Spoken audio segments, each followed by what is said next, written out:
Stardate 0930.2021. Welcome back to Star Trek Discovery Pod, a kind of smart, kind of funny podcast about new and classic Star Trek.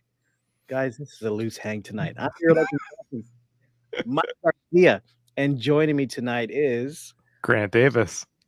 and as you can see, our fellow co-host, what are their names? Clyde and Mariah, Mhm. uh, are out gallivanting around the We, beautiful city that we is. we abandoned them on a platform as we went to go do an away mission. We forgot them for 6 They're hours. freezing to death in the coldest space. Well, Yes.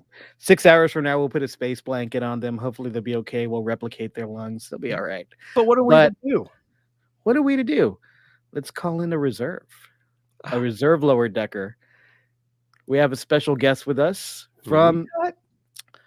This is the person. If you follow us on Twitter, this is the person that runs our Twitter and makes our Twitter what it is. Has made it explode like so awesomely, and she's great. And everyone, it's Karen. Yay! Hi. Use that applause button.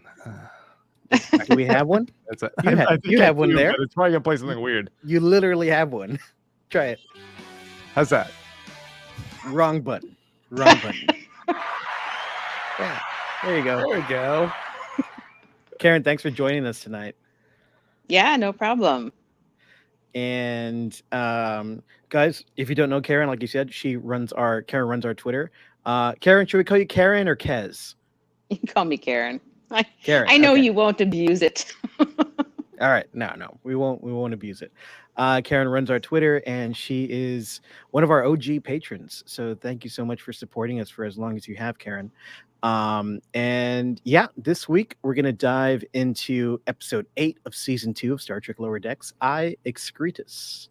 We'll be talking about old West planets, naked challenges, classic Borg queens, lots more. But first, I should let you know that StarTrekPod.co is where you want to go to follow and subscribe to the pod on Apple, Spotify, and everywhere else. And if you're watching the video version, please do leave a like and subscribe to the channel.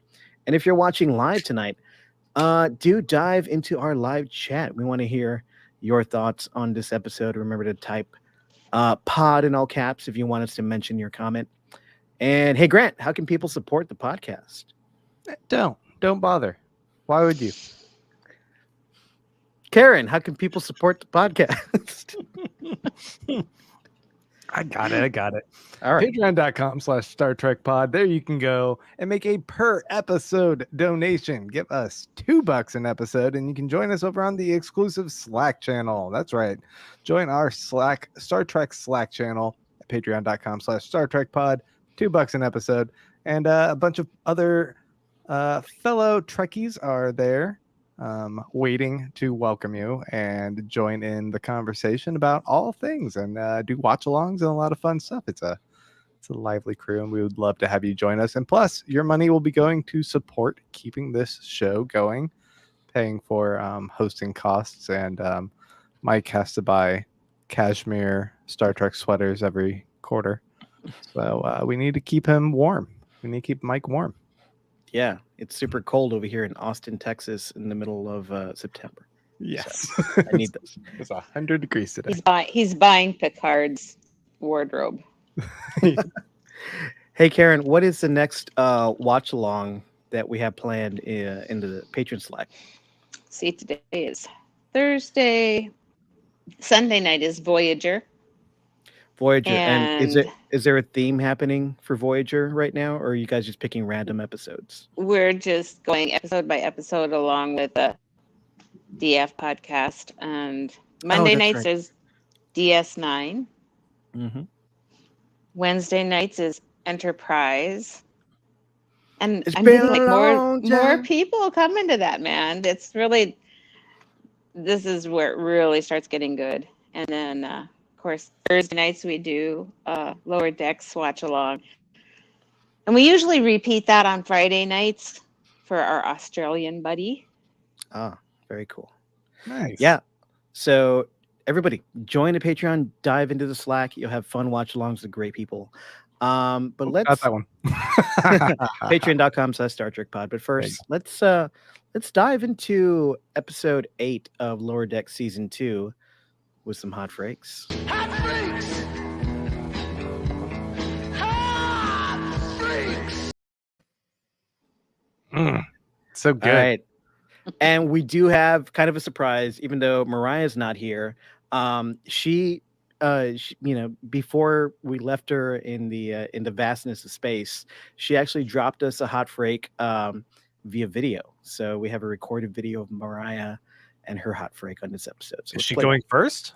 She's going first. Okay. Oh, you wanted to go last? I don't really care. She can go first. Is she? What do you want? I wanted to go first. Quit putting me on the Here you spot. go. Ready? I'm so sorry I'm missing out on tonight's podcast, but I thought I'd give you my hot freak anyway. This might be my favorite episode of the season thus far. I feel like it was such a fun romp through just like a ton of references, but done in a very smart way. I'm really excited we got to see Boimler really take control of his own destiny and show that not only is he still a perfectionist who's probably trying a little too hard, but he is coming from a good place. So I probably laughed out loud more at this episode than any other one up to this point. So I think it was really smart. It was really fun. I liked seeing the upper and lower decks folks switch places and the frustrations that can come with that from our bridge crew. The naked time reference back to the original series is real silly and will probably haunt Mariner for life. And I thought the clever twist at the end that, tests aren't always the best way to sort of figure out people's worthiness was like overall a really nice message towards the end of all of it. So overall, really enjoyed it. I hope you guys have a great podcast. Miss you, and I will see you next time. Bye. Bye, Mariah. All right, cool. And Lee says she has to agree with Mariah. There was a lot to digest, but that just means a lot. There was a ton to digest in this episode, and that's going to be part of my hot freak. But how about we let our guests go first? Karen, give us your hot freak on this episode, as long or as short as you want. My hot freak on this episode was I just thoroughly enjoyed it from beginning to end. There were no lulls. The pacing was crazy, but not overwhelming. And it was so clever. And the way they not only did callbacks to other series, to all the past series, but even to themselves, they would do callbacks to like the very first episode with Move Along Lower Decks, and it was hilarious. I think that I laughed more out loud in this episode than any other one of the whole series. There's always pockets that I find really humorous or just enjoy, but this was just funny. It was really good. And of course, I do think it built upon, we had kind of that family feel at the end of the party episode, but this one, they started to move together.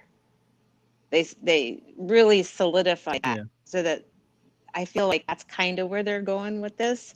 That's going to be really important, I think, for one of the, for the, at least the last episode, if not the last two.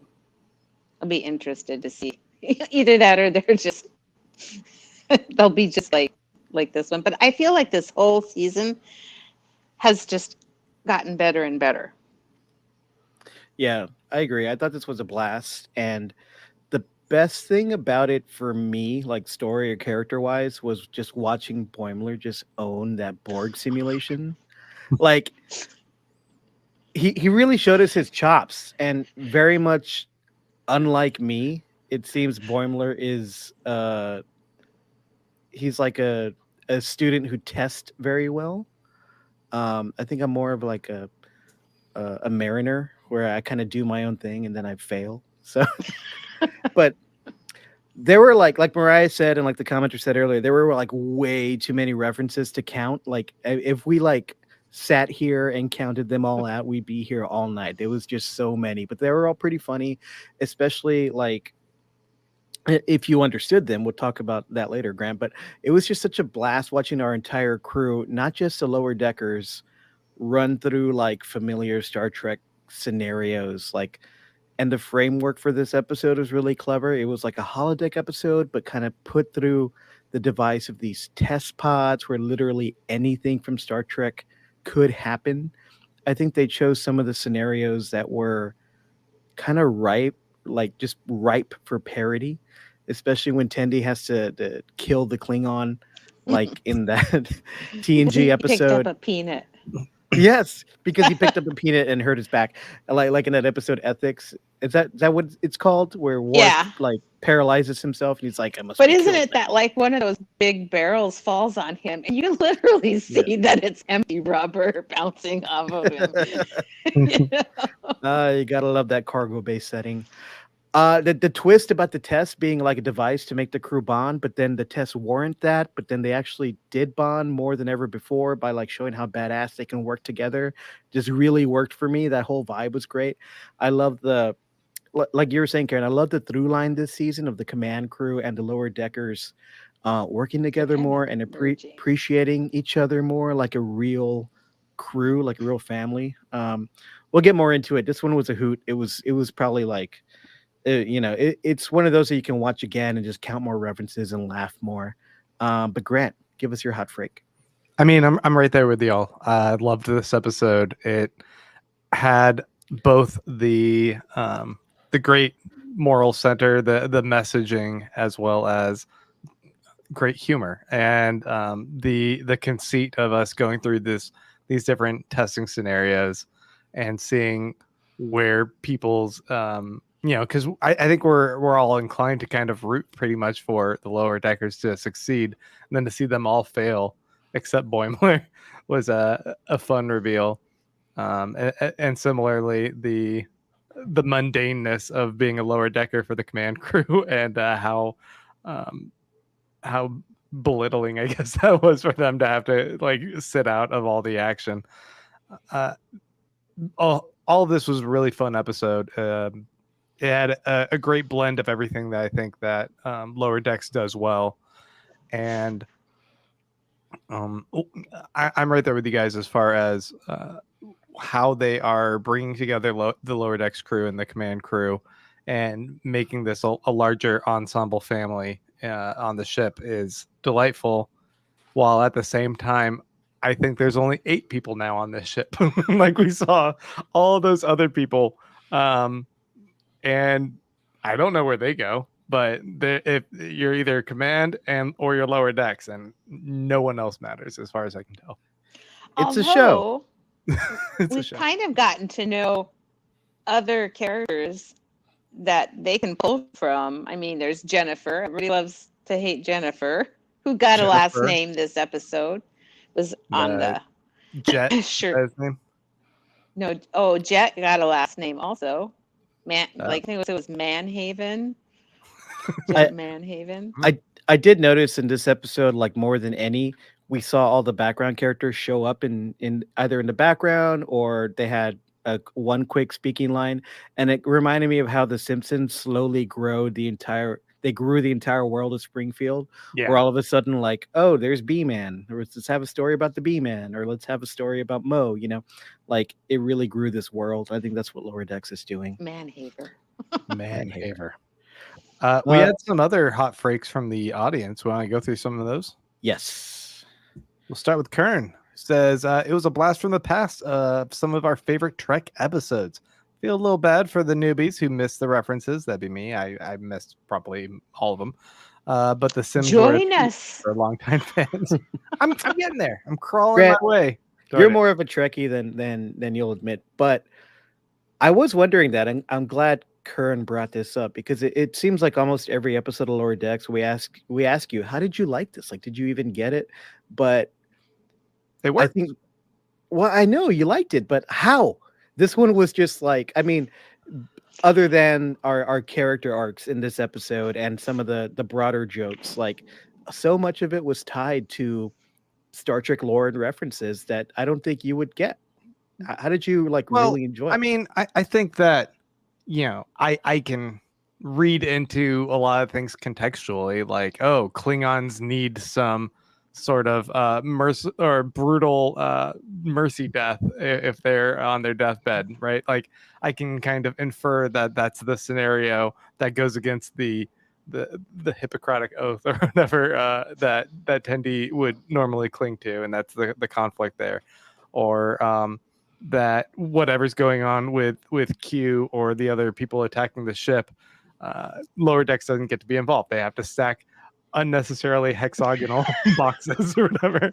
Like, so I think like maybe there's some other elements to something causing chaos and making everyone murder and sex crazy on the ship. But I got the basic premise of each of those kind of scenarios and could follow along with it. What'll be kind of interesting though is if you go back now eventually and watch some other episodes, you'll see the constant opening of the cargo bay doors, and there's some lower decks people just carrying crates around, and there's like they look up and it's just like like they just live in there and carry crates back and forth. But See, you'll kind of appreciate it the backwards way. Mhm. I wasn't sure if maybe there was something a little bit more to the joke of Mariner getting stomped to death by a horse that I was missing, No. except that No, they later that was referenced just like, it. oh, you had all those horse riding lessons and you still couldn't handle that. So I No, thought maybe that that was- was the only other tie-in I needed. That actually wasn't a tie-in. Okay, It was okay. Yeah. right there. So then, yeah, for the most But then part, I there's think I was on stuff board. like I think the biggest laugh for me of the whole episode, and there were many, but I think my favorite thing, it took me a while to figure, it's hard to pick between Boimler's sequence of tests, which that was my is favorite, yeah. hilarious, how it gets more every time, how they did that, and the music plays exactly the same every time. Mhm. But it has to be for me when Shax is at the con and he stands up and he starts stretching, and Mariner can only see him from the naked time, and she's like, "Stop that! No!" Oh, I'm just remembering something, and that it just floors me laughing. It's naked time. That the whole naked time sequence was really funny. Like obviously a riff on the classic TOS episode, naked The naked time. the naked time. It was yeah. the naked time. Yeah. Grant, were you watching this one with your kids? Because there was a lot of talk about being horny and putting things in things. And... I just watched it as soon as I put him to sleep, right before I jumped on here to talk about it. You've learned ever that since was my time.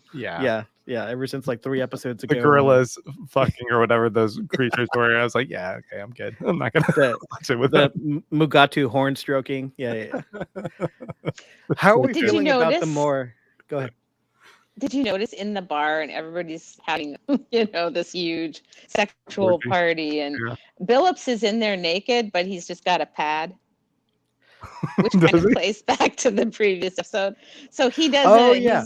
He's He's like the most chaste, just with his I pad. thought he was riding on the back of Ransom. no, later. that He was was. Stevens. Oh yes, No, that was Stevens, the little guy who was fascinated with Ransom in the first episode, who was like, "Oh, yes, I'll do this.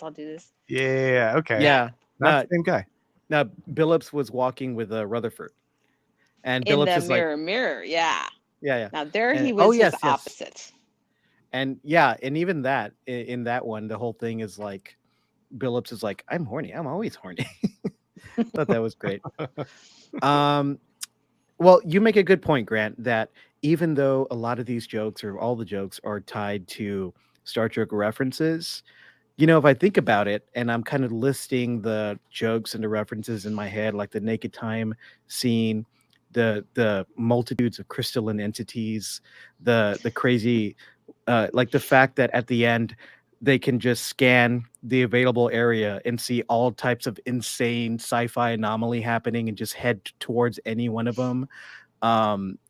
All that is like, you don't have to know Star Trek to find that funny, right? No, not at all. I can recognize that this is mocking and riffing off of a ton of Star Trek lore, but at the same time, I feel like most TV watchers are cultured enough in a lot of just how that type of storytelling works in order to pick up on and get the gist of it and still feel included in at least the baseline level of the jokes. And so I wasn't feeling left out, ostracized by a lot of this. And CJ Higgins in the chat reminds us that Grant has watched enough backdated Trek eps. He would get enough references to make it hilarious. Sometimes it goes so fast, probably not everyone gets everything. True, we have tricked you into watching lots of old Trek. I've watched at least 5 episodes of old Trek. So, and you watched all the Genesis movies. Yeah. Oh God, you did make me watch all that too. It was Yeah, great. You It was liked a lot of great. it. There was a Star Trek 3 reference in this episode, which you never see. It was great when they were the test was to steal the ship and go save Spock. Oh, okay. Well, also Rutherford's test, the in the radiation room. Oh yeah, right. Oh, right. from Star Trek 2. Yeah. Yeah. From Yeah. Wrath of Khan. Yeah. But then he can't even open the door. I know we Spock moved put a on little. those huge gloves, and so Yep, he yep. didn't have any gloves. I know we moved a little away from it, but I was going to hit on some more of people's hot breaks here. if Hot that's breaks. Pika Scribbit says, I feel like they tried to jam too much into this one. I would have preferred to spend more time with the crew in the simulations. Yeah, that's a concept that has a lot of legs. We could bask in all of that for a while, I suppose. Yeah. I think it was just such a smart and clever way to work all that in. You know, it's like Mike McMahon was like, okay, I want to do a riff on this, a riff on this, a riff on that. How do we organically work this into an episode? Oh, we'll just have a bunch of mini holodecks and it's a test sequence. Perfect. Like I thought that was really clever. I don't know. I got really excited about seeing how everyone's going to rank up against each other in this like grander context. It felt like 80s movies. Like there's always this like running man kind of like how all these teams are going to square off against each other in some epic battle. Also, I just watched Squid Game on Netflix. I recommend it to anyone who doesn't mind a lot of violence. It's fun. Haven't seen it. More hot breaks? Yeah, we definitely have more. Marg says loved the naked time simulation. Sarah Vet PR says the doctor's attachment to Shax both in naked time and in the bunks. It's great. Still with the cat jokes, like she leans up on his like torso, just really curls up in there, lays on his butt. Yeah, I love that she's just a giant cat. And Home Chicky says, love the mirror simulation and also naked time. The cat jokes are perfect. I think that's it. I think I hit them all. All right. If you guys have more hot breaks, just bring them in. Again, like I said, this is going to be a looser hang than usual. And with these Lower Decks episodes, we're kind of like shooting for 30 minutes. And if we go longer, we'll go longer. Oh, we're done. Bye, guys. Bye, bye. everyone. Is that what you're prompting? I love the fact that the Boimler, really it was Boimler heavy because he was kind of the core of he saved everybody. Yeah. And he had the most extensive time, and you saw all of these. But the interesting thing there too is there were so many Borg references from different things. Different Borg episodes. There was the Borg babies and the Borg queen, and I think I'm not as good with sets, but I would bet that those sets were from a particular Borg thing. So there's like a gazillion tons of Easter eggs there. But I just loved how he kept like taking more babies and then dragging that guy on the rope. Then dragging the Borgs, and then by the end he's got like all the Borgs and all the babies, and hey, and Borg baby, you're coming with me. And then he was like teaching them empathy, and then he was like hacking their communication systems to call other ships and stuff. He was just like totally owning that program. I will say that in Picard season 2, we're gonna get Annie Wershing as the Borg Queen. Apparently, if you guys aren't familiar with her, she was in some of the later seasons of 24. But in this episode, We got Alice Krige return. Kriega. Is it Yeah. Kriege? Okay. Kriege return as the Borg Queen. The second time, right? She was in First Contact. She was a original Borg Queen, Uh-huh. and she appeared at the end of Voyager as well as the Borg Queen. So that was super Right. cool to see her again. And that voice was unmistakable. I'm like, that has to be her. And they even put a little bit of a sound effect on it too. It was perfect. Touching back on Boimler, we were discussing, was it last week's episode where he and Mariner were stranded on the planet, and she's second guessing him essentially that he's a changed person. He's too delicate. He can't handle these scenarios, and he ends up playing her and the evil robot machine thing, and essentially being like, no, I am a lot more capable than you think. And adding on to that, here he's placed in a scenario where he's set up to fail. It's supposed to be too difficult a scenario for every single person that's put in it, and it's supposed to be situations that are outside of his particular expertise, and he still proves that he's so dedicated. And I think there's an added element of confidence that he's able to exhibit since he knows it's a simulation. But even within that construct, he does he does great, and he still pushes himself to continue to improve and improve.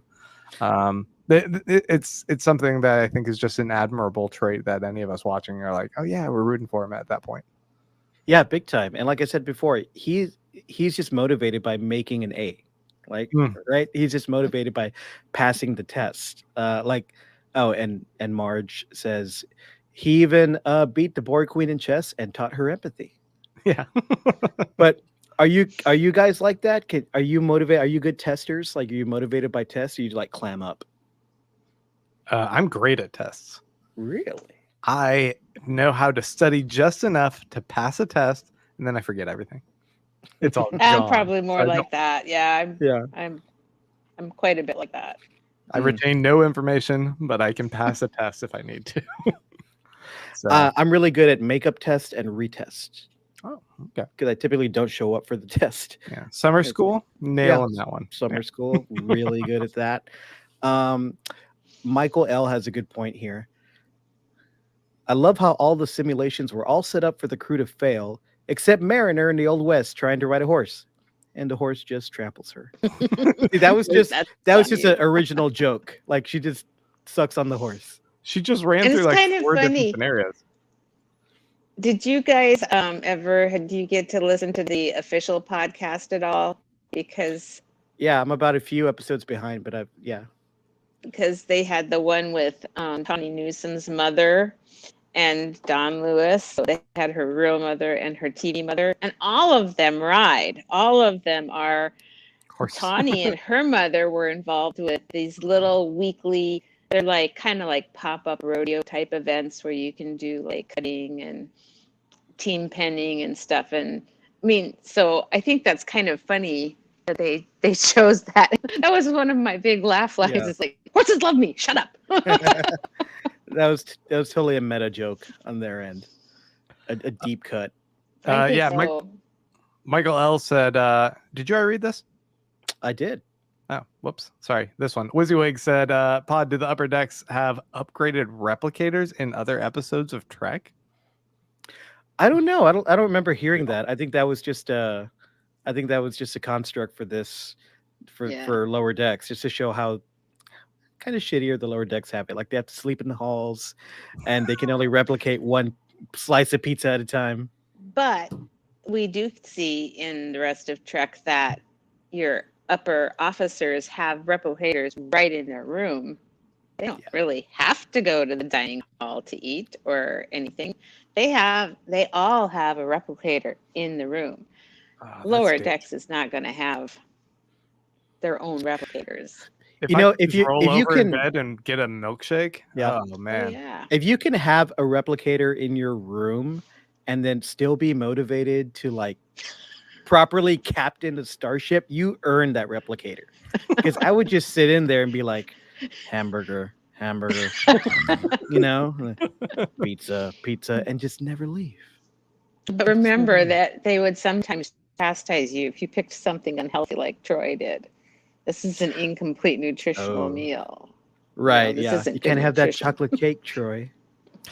I was kind of Shut surprised up. by Rutherford not even being able to open. Like, Rutherford also seems like someone who's like extremely highly functioning, highly capable when tuned into a particular issue.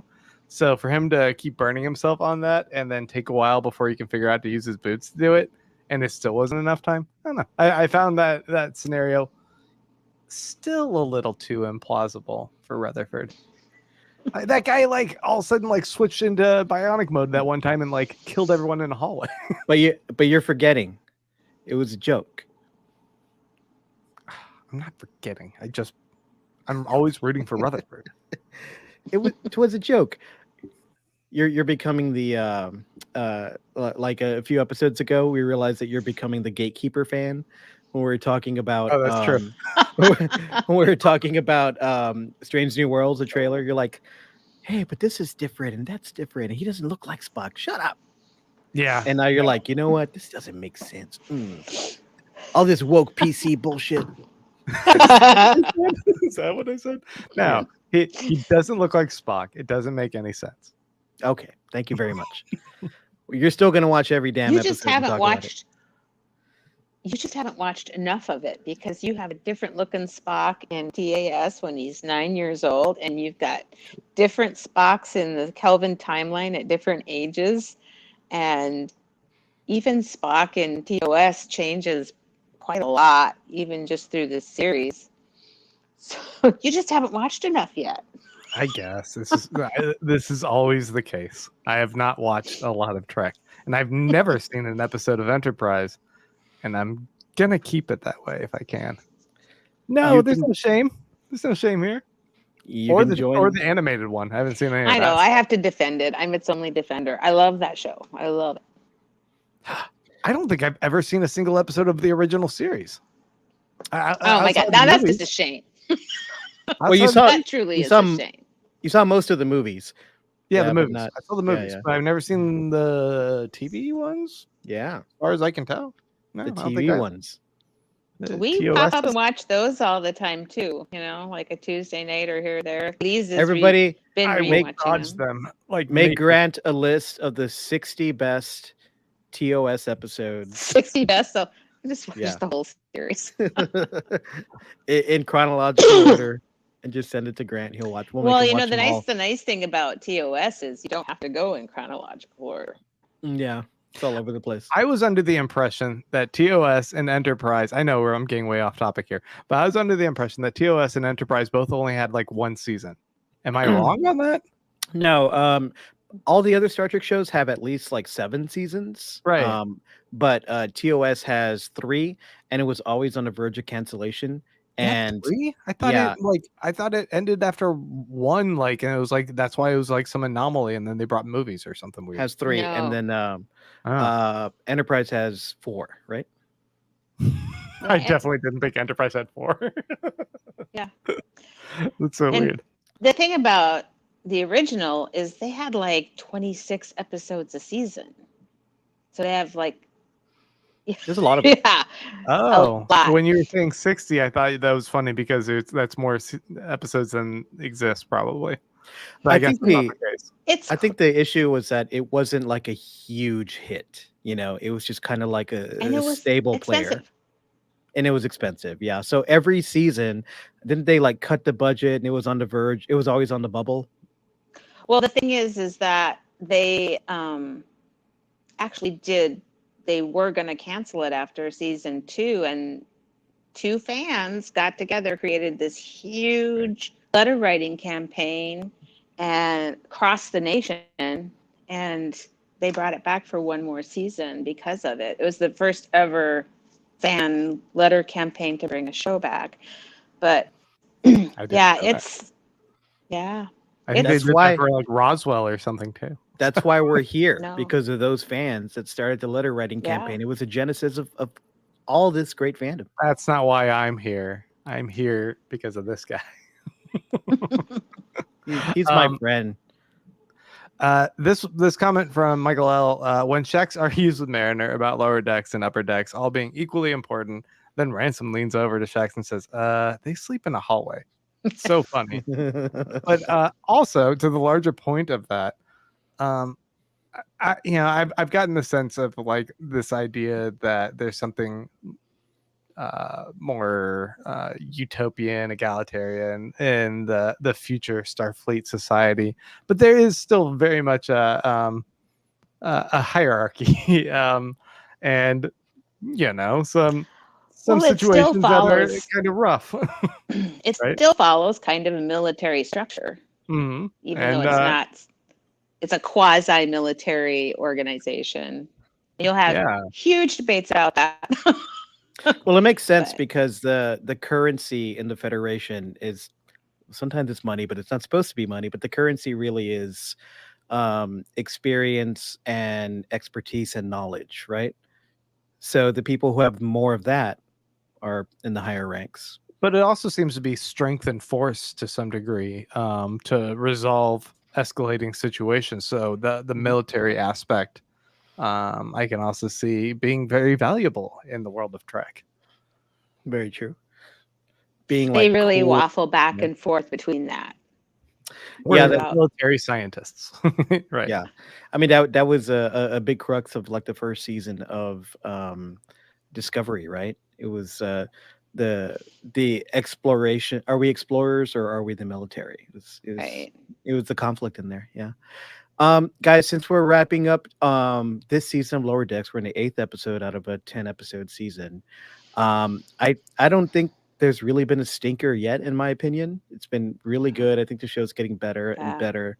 Um, so for the last two episodes, do you guys want to see a return to kind of that low hum kind of backstory we've been getting about the Packlets? Do you want to see a conclusion to that, or do you want to see just more goofiness, going on? What are you looking for?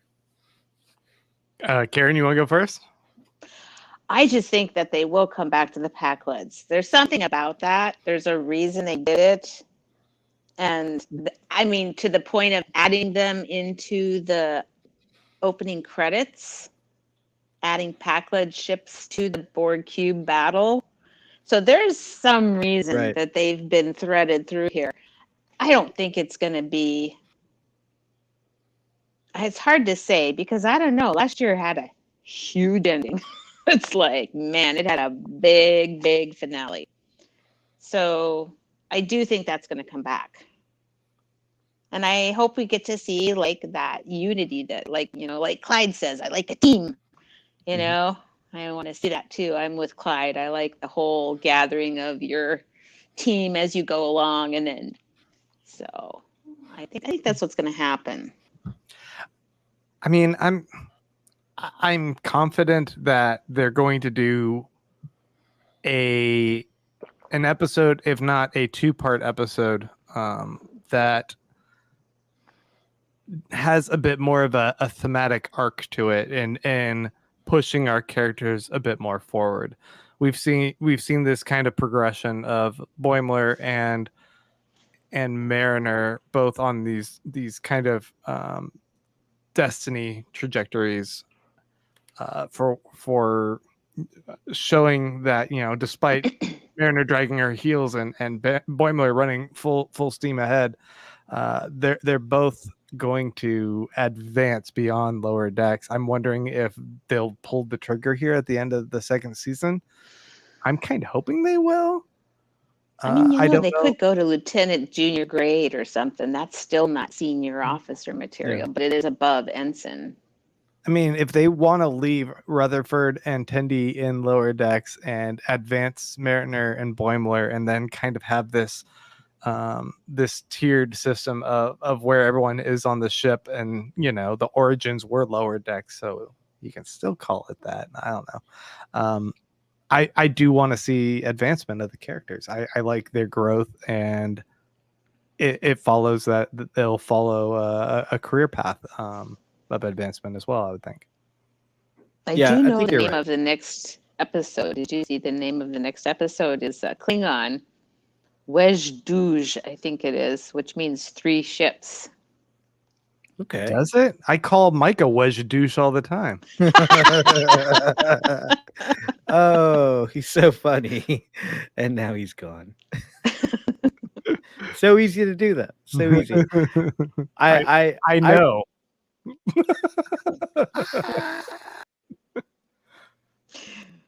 Well, now you just screwed it up. Well, I got to agree with Kern in the chat. We got to see more of Riker and the Titan again as they wrap up the Packlet story arc, and William Boimler as well, right?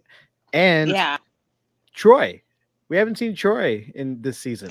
I don't think she's in it at all because she Aw. moved. When they were doing this was when she was getting ready to move and was moving to England, back to England. Right. So I don't think that she is in it, but I don't know. Could be wrong. But Yeah. I do think the Titan has to show back up probably because I do think there's something about William Boimler that's going to play into whatever they cook up at the They end. gotta kill him. He's gotta like sacrifice himself for Something, yeah. Or maybe our Boimler will die and William will take his place. I don't know about we have that. we have no No. affection for William Boimler. No. Yeah, he's got to go. Yeah.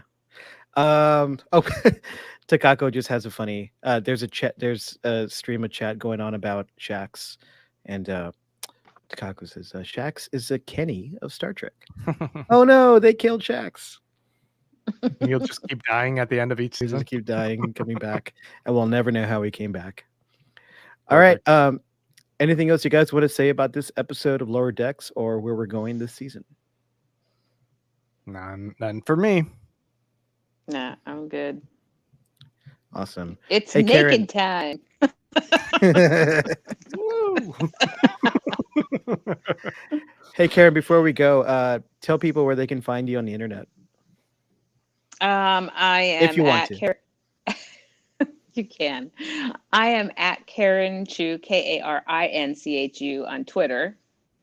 And I am also on Instagram at @thewavynation_. And I post some Star Trek stuff there, but a lot on Twitter. yeah, definitely follow Karen on Twitter. And Karen, you've grown the pod's Twitter presence in such a great way, and it's such a fun fan account that I think so many people enjoy. So I thank you for that. I hope so so. much. Yeah, it's something that we started, but you definitely lit it on fire. So I appreciate it. And thanks to everyone for joining us live. Remember to visit StarTrekPod.co to sub and follow the pod, and leave a like on the video and subscribe to the pod. And we are here Thursday nights after every episode of Star Trek, streaming the pod live on YouTube at 9 p.m. Central. Grant, how can people help the pod? Oh, well, you guys can give us ratings and reviews and tell your friends and spread the word. And you can also do it financially at patreon.com/Star Trek Pod. Go there and give a $2 an episode donation, and you can join us over on our exclusive Slack channel, patreon.com/Star Trek Pod. We appreciate all of your support. All right. Where can people find you online, Grant? At Baron Von Grant, if you want. All right. Find me at Mike Moody Garcia on Twitter and Insta. And we'll see you next week. Live long and prosper. Bye. Bye.